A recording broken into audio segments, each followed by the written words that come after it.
Hi, my name's Oliver Brown. It's time for another session of Two Mugs, and I'm joined by Stephen Bannister on Tuesday, the 19th of October. Steve, thanks very much for joining you. It's great to have you with us again. Hi, Ollie. Really great to be here and really pumped after having been on Thrive over the weekend. So thank you to Anne Cooper for inviting us at the same time. Yeah, massive shout out. It was really cool to be part of that and give our views and be part of the panel. So yeah, I agree. It was good fun and a good event as well. Definitely. It's a great opportunity, any opportunity to really share how we're thinking to the wider audience in coffee is always a great thing. Yeah, definitely. So today, again, the market keeps us well, not guessing, but keeps us on our toes. We can see it's come off a little bit from last week. We're today at 201. What is it? 201. 201.60. And yeah, things are looking a little bit better for roasters. But to give us a bit more of the detail into what's happened there, I know obviously we've now got the rains coming in, 65 mil last week in some of the key areas, Minas Gerais. But what else is sort of making this happen? Because we've known the rains have been on the way for a while. Yeah, it's been really a very interesting dynamic, and where we thought we've seen selling pressure come to the market in flowerings, in rain, especially in Brazil. We haven't seen it as yet. And I think there's this delayed optimism now, and we're waiting on maybe fruit set, which is going to be December, which I've heard a few people now comment on. And I think that's really good at the same time. Similarly, though, rain for me is actually a really important topic at the moment on the other big producing countries. And they are Colombia, but also on the Robusta side, Vietnam and Indonesia. And why is that important at the moment? Because in some instances, there's too much rain happening in those countries now. And they've almost got too much rain, and that's changing the psychology of the forward crops that are happening. We're seeing challenging environments for drying in Colombia. Their stock and then projected stock for next year is looking a little bit lower. So that's adding weight to where the market is today. Similarly, we're about to go into the Vietnam harvest at the moment. We're done with the Indonesia harvest on Robusta. If they have a wet harvest, then that's also going to be challenging at the same time. So the macro, the large S&D, it's still not giving a rosy picture on we're going to be okay. There's going to be enough coffee in the system.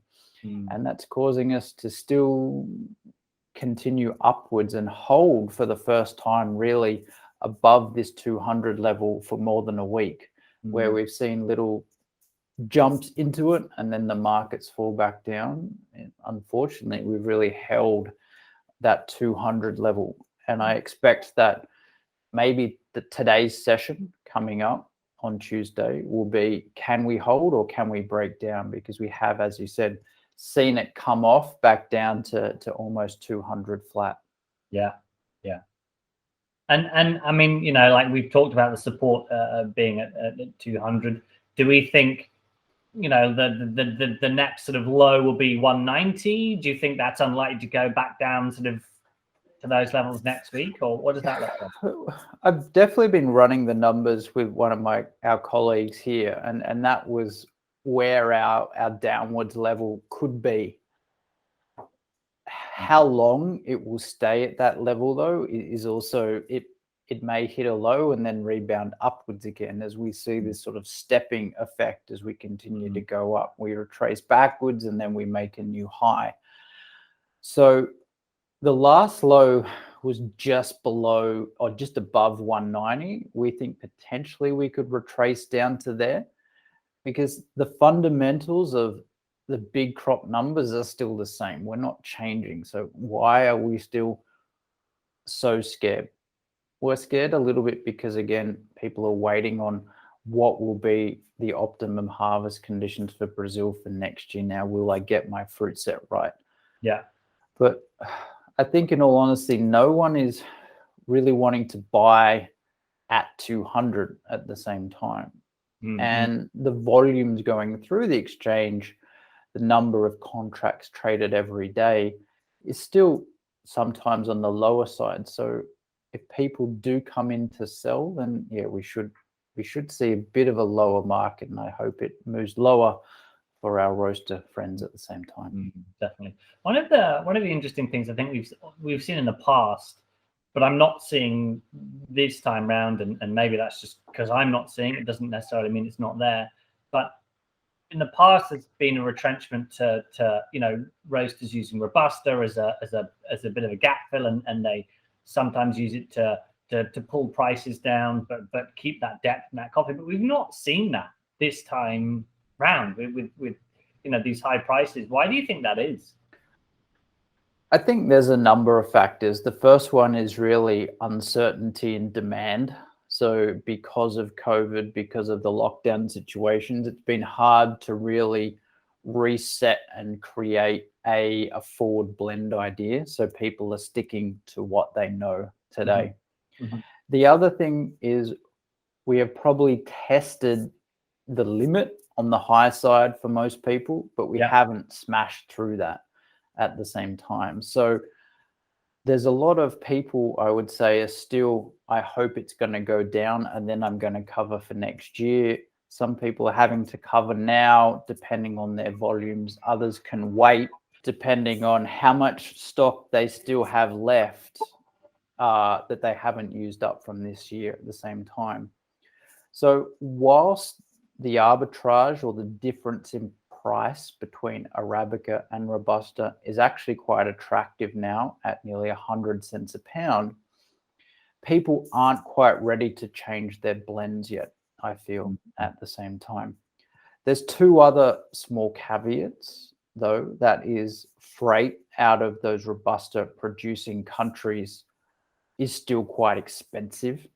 So even though the price of Robusta is cheap, moving it is more expensive.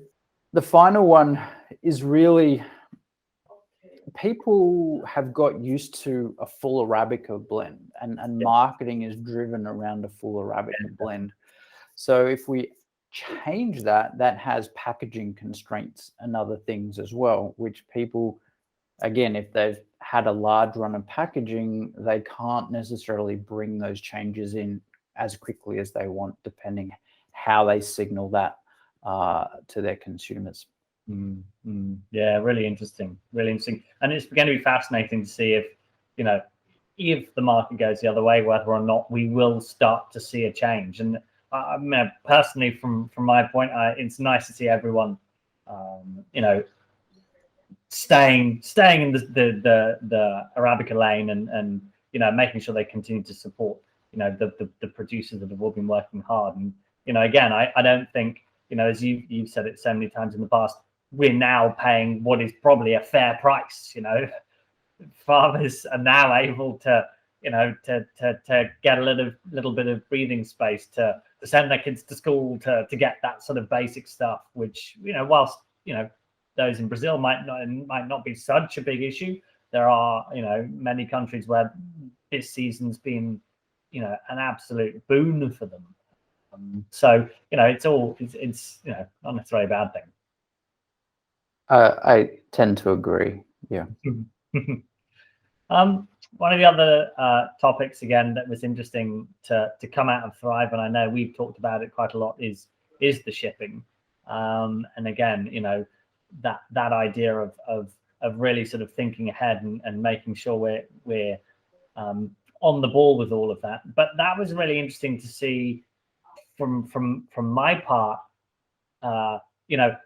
We've almost been in the bubble, and it's interesting to see that it's not just us worried about this, but the whole industry was or at least those in Thrive, those involved were very concerned about it.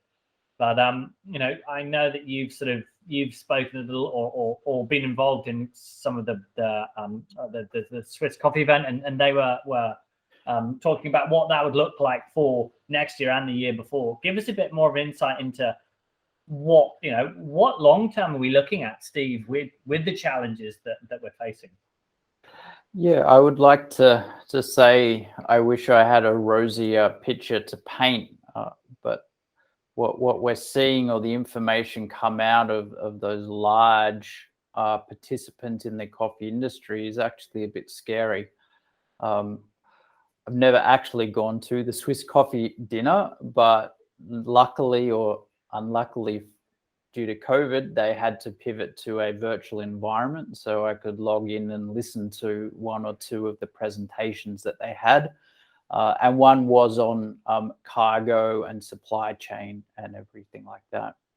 We saw people from Nestle, Maersk, and Cargo, who was the sponsor, who's a sort of freight broker company, I believe, talking, as well as a few other participants. And the consensus was a bit scary, saying we don't expect freight and the freight problems to be alleviated really until the beginning of 2023. And that really, I think, is an important thing for us to just get that message out when people think about lead times of organizing the coffee they want. And the more, I mean, we've stressed it before, but the more time that can be given to finding and optimizing the coffee that people want from Origin to us and all our fantastic partners at Origin, the better chance we have of succeeding and getting bookings and aligning it to when things have arrived.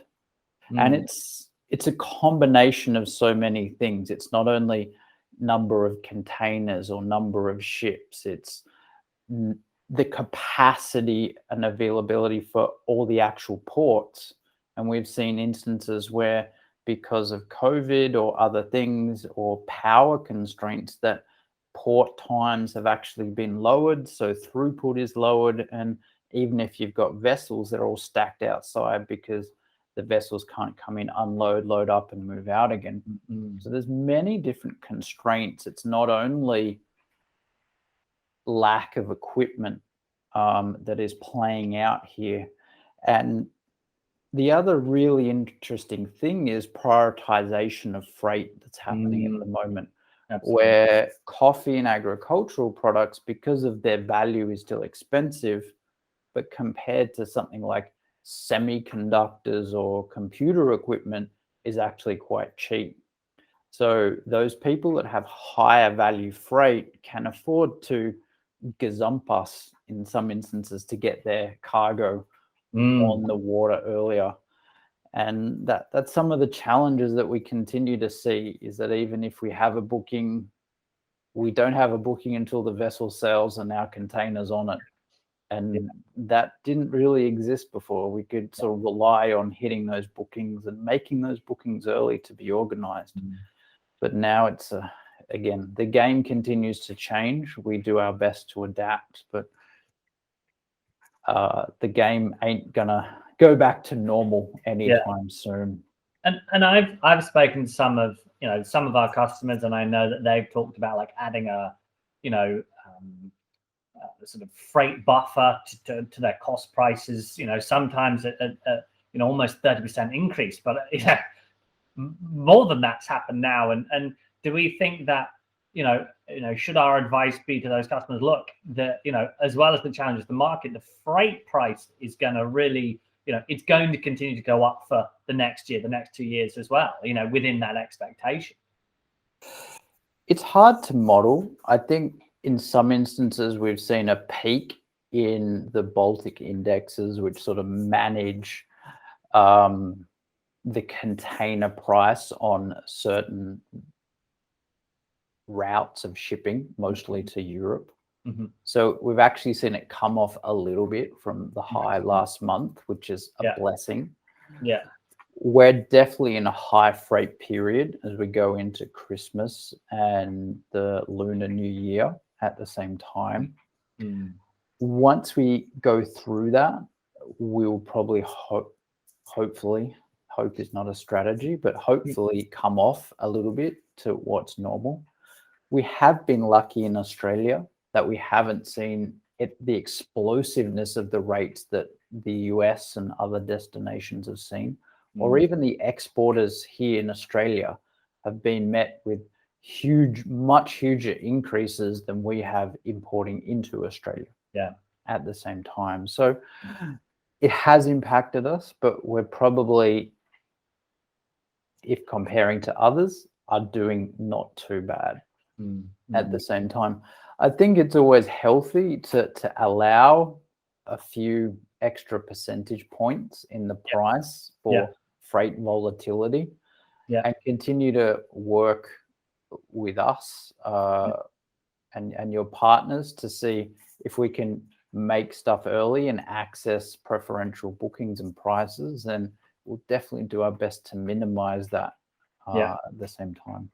Yeah, I know not that I'm suggesting everyone pack the coffee in reefers, but it's interesting looking at, you know, the way in which a refrigerated container is sort of seen almost as a you know, because it's on the shippers it's on the shippers, you know, back wallet, that they make sure that those go through the system quickly, and they are processed quickly. But I guess, you know, the reality is you're not going to be able to get everyone to ship a reefer or find one from every route.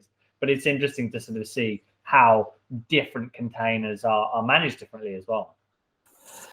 Yeah, I think if you get a quick sailing time at the moment, then it's almost going by a lottery ticket. But yeah, there's no hard and fast rules. The game, as I said, keeps changing, and all we can do is really work in partnership with everybody for trying to achieve the fastest result of getting coffee from origin to our warehouses here in Australia. And it all comes down to making a quick decision. But the reality is now is probably the hardest time ever to make a decision. You know, like, how can you make a decision quickly when there are so many variables happening? You know, what advice is there for our roasters, for anyone listening, to, you know when to make that decision? Yeah, that's I think a really interesting psychology point, and I'll reference an ex-colleague, Ryan Delaney, that's doing a bit of coffee information research now that he has his own company, and he's made a quote recently that says, "Shoot me if I buy coffee above $2 again," sort of thing. And I think it's that psychological thing where nobody wants to be buying necessarily coffee above $2 because it's so expensive versus the last 5 years or anything like that. Yeah. But the roastery needs it. Yeah. The business needs the coffee to be able to make sales and do roasting and everything like that. And as a roaster, you're always trading, we call it short, but you're always needing coffee. You're always converting it to your finished products, or you're always needing coffee. It doesn't matter if you buy lots now or wait till just when you need it, you're always needing coffee. Yeah, absolutely. And I think it's really difficult because also the just-in-time game has changed. Just-in-time is much harder, especially to find exactly the coffee that you value within your business at the same time. Sorry, keep counting, everybody. And because of that, it's really difficult to think psychologically, have I got the right decision? Have I made the wrong decision? The most important thing you should think about, though, is within the context of now, am I making that decision with the best available information I have now? Could it be right in the future? Yes. Could it be wrong in the future? Yes. But we shouldn't necessarily second guess ourselves and be too hard on ourselves in a currently very challenging environment. We're definitely not advocating for people to go out and buy a year's worth of coffee today, but we are advocating for people to make decisions quickly, like what we talked about in the beginning. If we see a market retrace back to 190, it might even stay there for 24 hours. And the speed at which businesses can make a decision, they're going to have better decisions if they can come together and make decisions faster. And don't beat yourself up if it's out of budget. I mean, we've talked about forward budgeting and understanding how to do that past, but don't beat yourself up. It's a challenging environment. 2021 is probably a slightly better year than 2020, but in some cases, and especially in hospitality, maybe it's a complete write-off at the same time. So you're already hurting, you're frustrated, the price is going against you. It's difficult. It's really difficult. It's psychologically, you want to go home and cry sometimes, I feel. Sorry, I'm just getting like a bit too deep. No, I think it's really, really important, and you know, to have the honest conversation and talk about the challenges of that. But I was just going to say, you know, like, I know, you know, personally, I use good old bar chart as my go-to reference for all things market price. You know, and again, of course, this awesome vlog that we're running is a useful reference. But you know, for those that do need to be making a quick decision, what advice would you give to someone who did want to keep himself or herself abreast of the, you know, those movements on a day-to-day basis? Where are some of the good resources, Steve?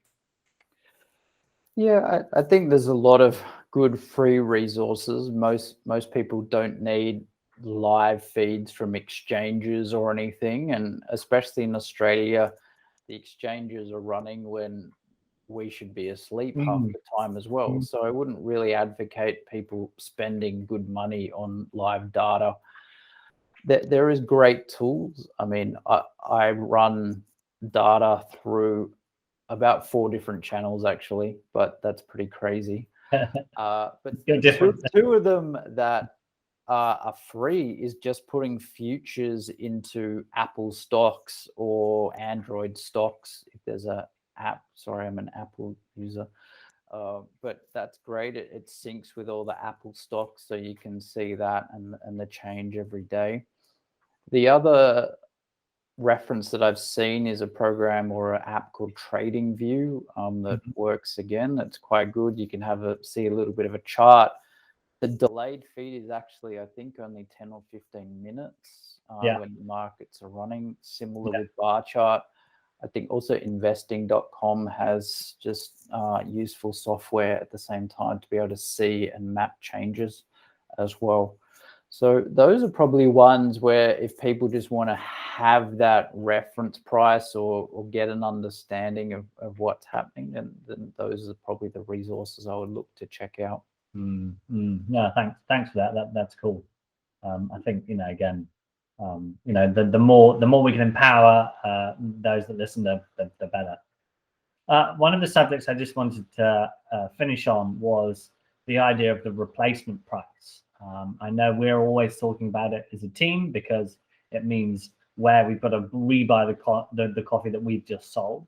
But for those that don't understand that, so to give us a bit of a walkthrough of why that's so crucial, particularly now in this really dynamic market, what does that mean to the roaster, and what do they need to be thinking about for that?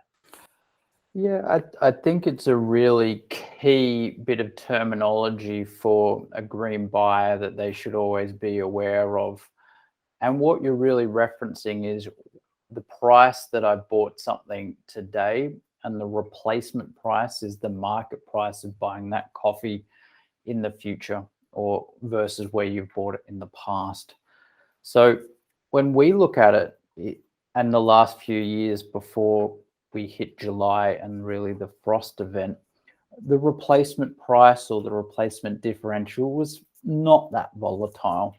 We saw some movement, but we could wait and we could generally get a better replacement price than we received in the past because of the way the market was volatile, but volatile more to the downward side with a good production base. Now we've turned 180 as we continue to talk about this, and the replacement price has really in some cases doubled. Why? Well, the exchange is up 60, 70, 100%, depending on what your reference point is. From $1 to $2, we can clearly see that. So your replacement price of your input has almost doubled. And I think it's a really difficult thing where the price of something like a Colombian Excelso or Supremo is almost trading today at the price of a high quality regional 1 year ago at the same time. And then that high quality regional is like, hey, that's a micro lot price. And the reference of what the replacement price is because of this fundamental change in the supply and demand, the underlying 100% change in the futures price is really driven a big change in that replacement price at the same time.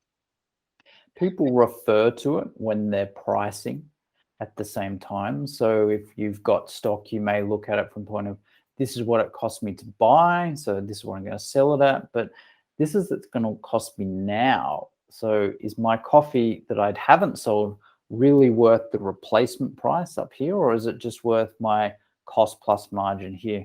And those are things that are fundamentally difficult when you have periods of high volatility to really know, how do I value my inventory? What is the true value of this stock? And I think people continue to gravitate generally in coffee as a commodity to what the exchange is doing. And that can be difficult. Absolutely. And it's so interesting again, you know, those people that even aren't, you know, that would call themselves, I just buy specialty coffee, you know, they are being massively impacted by that replacement price, because, you know, they might have bought a $4.50 micro lot from Costa Rica for the last year, you know, last 2 years running, but that coffee is not going to be priced at that level because the same producer can take no effort whatsoever and get this, you know, a really high price for doing no effort. Now, if he wants to get us, you know, have this specialty coffee, he, you know, he's really going to have to put that extra effort in, and therefore, just by that impact alone, the coffee is going to cost more. You know, and that's interesting to see it impacting the specialty world as much as it does, you know, a differentially priced coffee. I think that's a super valid argument right now, especially as we're going into the Central American crop. Why? Because the base price of coffee is so good that farmers will just maybe take that option to push everything into a Supremo or an Excelso or a regional blend and not really keep it as the amazing terroir of their farm traceable lot or anything. And I think if we want to continue to celebrate those sort of really unique traceable lots, we really have to start to engage the producers now to enable them to segregate that coffee through the chain, because that gives us the best possible chance. I know this week we're having that exact conversation with all our partners in Honduras at the same time, because we want to make sure that we can continue to represent those unique coffees and unique terroirs that come through the coffee, and understand what that looks like, both to a producer point of view and also to a partner or roaster point of view. Yeah, it's going to be fascinating to sort of watch this space. I know for my part, we've got a call with Costa Rica as well, so it'd be interesting to see, you know, they're always that little, you know, significantly priced coffees, and it's going to be fascinating to see whether, you know, they feel, you know, that needs to change or not. So yeah, let's keep a close eye on this space. Definitely stay tuned. And on that note, Steve, I know we've got in fact another conversation with Kenya very shortly, so we've both got to duck this. Thank you very much for joining And again, all those listening, please do put your comments, add comments below if you want us to cover any specific topic. We really appreciate any of that interaction. So thank you very much, Steve. Thank you, Ollie. And for all those people that counted how many times I said at the same time through this, please DM, and the first person that gets in, I will send a Google product as a prize. So we'll reach out. So if that doesn't force you to comment on what we're saying, then nothing wrong. Thank you, Ollie. On search. Google agrees. Gotta love Google. Thanks, Steve. Really appreciate your input. And yeah, till next week. All the best.